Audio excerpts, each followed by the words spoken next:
After the election, the money lesson. Help the struggling middle class. Now, some here say slashing tax rates for everybody is the best way to do it. Are they right? Hi, everybody. I'm David Asman. Welcome to Forbes on Fox. Let's go in focus to find out with Steve Forbes, Mike Ozane, and Elizabeth McDonald, along with John Tamny and Rick Unger. Steve, the middle class spoke loud and clear. They want help for themselves.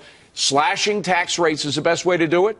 Absolutely. It worked in American history when you do it across the board. I'd like to go all the way and have the flat tax, but doing an across-the-board tax cut right now would be good because to get the economy moving, this has been a top recovery. Rich have done very well. The rest of the American people have not because the Democrats believe in trickle-down economics, along with the Federal Reserve. So slashing tax rates across the board with a sound dollar, America will come roaring back. Rick, I heard you laughing, but think of what the rich got. And actually, this really stuck in the craw of the middle class in America. They got first the financial stimulus. Then they got all that money from all of the stimulus money that came down the line. And, of course, they're getting trillions in free money from the Fed.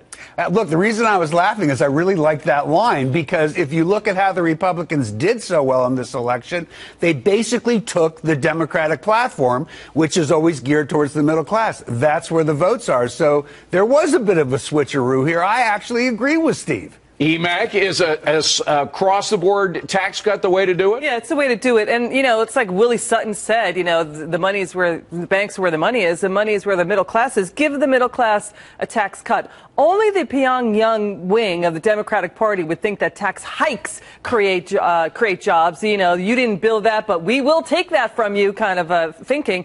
You know, the tax cuts have worked in the past. Get this, 60% of spending in this country is done by the middle to lower classes. Give them a break. And, John, it is the median income folks, the folks right smack in the middle that are getting hit the hardest. They're getting hit for their savings because their money isn't worth what it used to be. They're getting hit because they're paying more in taxes, and all of their costs are going up, and their after-tax income is going down.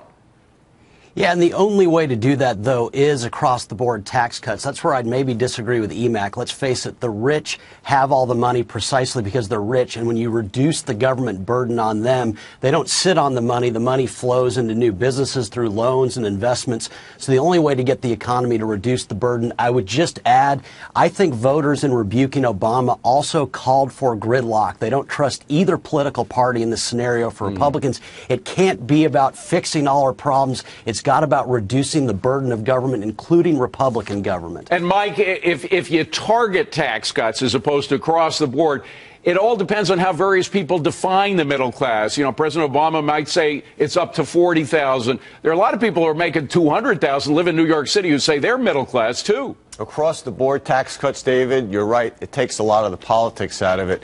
And what I really like about across the board tax cuts, it helps small businesses.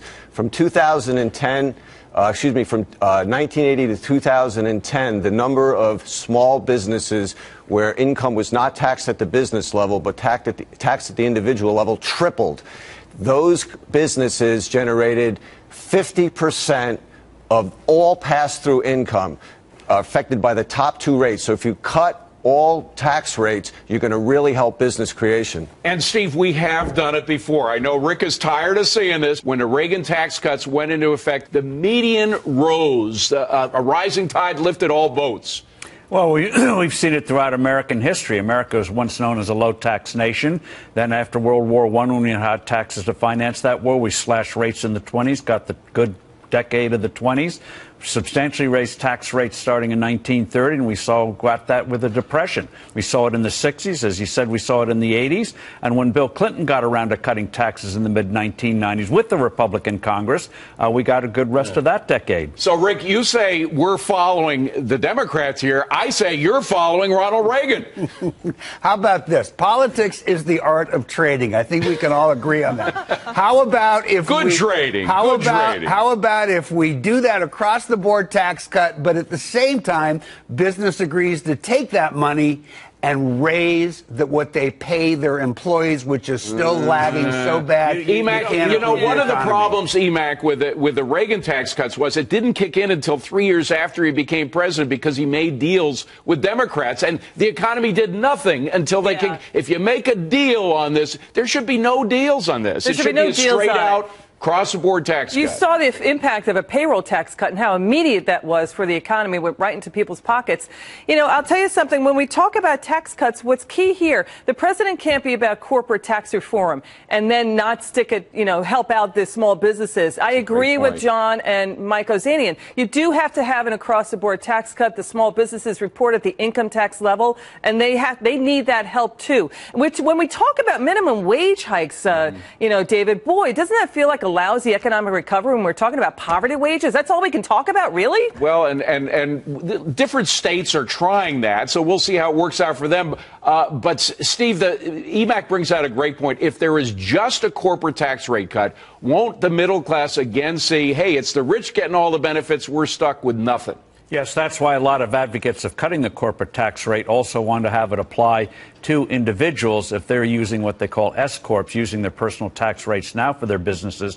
The rate, if they cut the rate, say, from 35 to 25, all businesses should be eligible for that 25%. Absolutely right. Mike, that's a great point. The fact is a lot of businesses are unincorporated. They take money as regular income. If it's just a corporate tax rate, they get squat. That's the point of what I said initially. In fact, the number of C corporations, David, actually declined from 1980 to 2010. But at the same time that we have these across-the-board tax cuts, we can't do the same mistake that George Bush did, which was increase government spending, because that, in effect, is a tax increase. So we got to hold the line on spending, which was what Clinton did. He actually cut spending as a percent of GDP and implemented across-the-board tax cuts. I'm sure John Tamny agrees with you on that. But, John, I'm going to ask you, since you're in D.C., are there enough Democrats that believe in an across-the-board tax cuts that would come on board with Republicans to pass a veto-proof bill on this? I think that's going to be hard to achieve, but along those lines, I would like to address what Rick said about corporations passing on their earnings to individuals so that they can get higher pay. That is the point of tax cuts. When you reduce the burden on people, they, again, don't sit on the money. The money is then invested. It's loaned to businesses. The only way to get higher pay is through higher investment. And so if you want to do that, you must reduce the burden on those who have the money to invest it, and you'll get those higher wages. John, I would so like to believe that's true, and I absolutely get in theory it's supposed to work that way. History proves it. But wait a second. Well, I don't think it does. If you look at the last big round of tax cuts we had with President Bush, it did not. Earnings continued to decline. That's my problem. That's not true. Earnings no, it's not. You have to take into account 401k and health benefits went up, and then wage growth did move not as fast as it could have. But there was a boom economy every time we've had a tax cut. Steve? The economy would have done even better after those 2003 tax cuts if the Bush administration and the Fed hadn't started to trash the dollar, which has distorted the economy. Mike, quick last word. The other reason why we really need across-the-board tax cuts is when you include state and city taxes, you get individual tax rates in many states well above 40%. That's why the federal government must cut marginal tax rates across the board. Mine is above 50% right now. Okay.